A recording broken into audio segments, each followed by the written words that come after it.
calme dans la lecture de la parole de Dieu.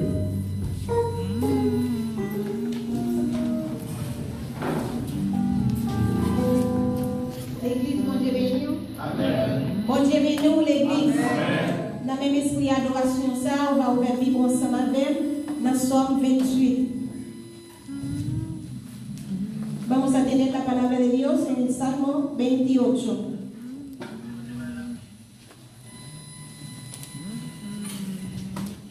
La lit alternativement. Nous allons lire dans nos papas, petit lac Saint-Esprit. Éternel, c'est à toi que je crie, mon âme ne reste pas sourde à ma voix. Je veux que, si tu le noies sans me répondre, je sois semblable à ceux qui descendent dans la fosse.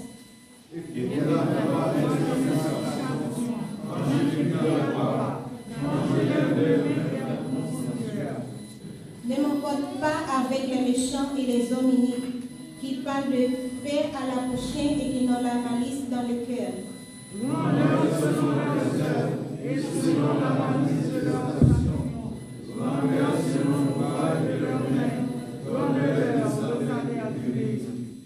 Car ils ne sont pas attentifs aux œuvres de l'Éternel, à l'ouvrage de ses mains, qui les renverse et ne les relève point.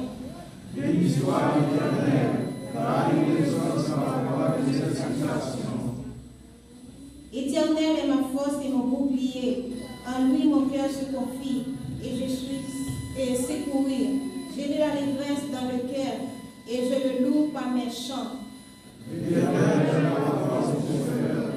Il m'aide au rocher et je lui pense Ensemble, sauve mon père et bénis ton héritage.